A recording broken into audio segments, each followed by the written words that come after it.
हम लोग यहाँ पर सरदार वल्लभ भाई पटेल जी की जयंती मनाने के लिए एकत्रित।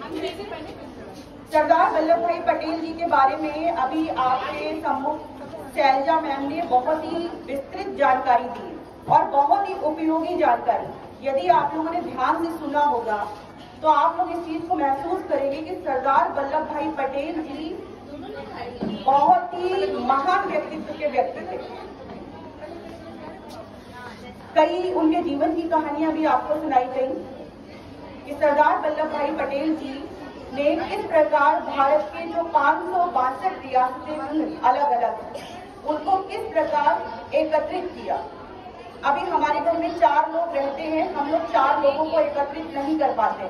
किसी के विचार कैसे होते हैं, किसी के विचार कैसे होते हैं।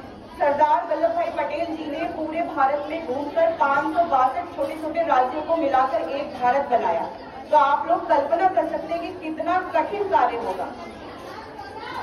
हर रियासत के अलग राजा थे, हर रियासत के राजा ये सोच रहे थे कि मैं अपना राज्य अलग नियम से चलाऊं, लेकिन सरदार वल्लभ भाई पटेल जी ने ये सोचा कि यदि ऐसा हो गया तो भारत के टुकड़े टुकड़े हो जाएंगे।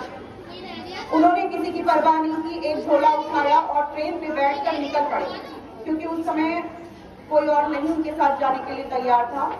स्वयं जाकर प्रत्येक राजा से अलग अलग मिले और उन्हें अपने विचारों से सहमत किया। ये बहुत बड़ी बात है।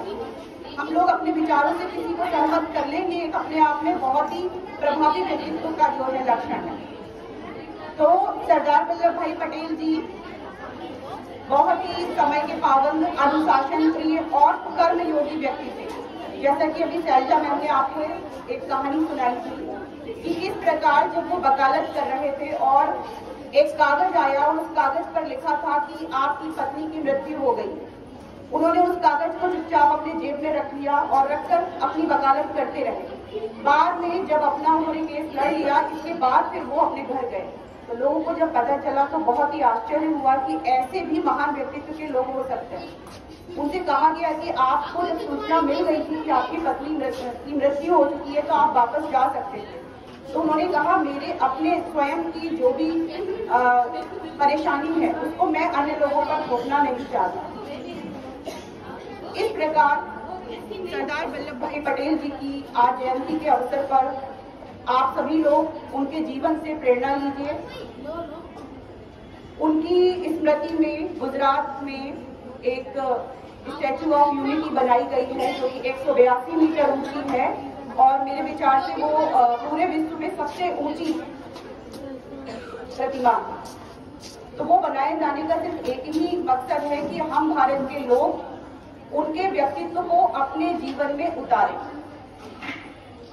तो इसी के साथ मैं अपनी वाणी को विराम देती हूँ। जय हिंद, जय भारत।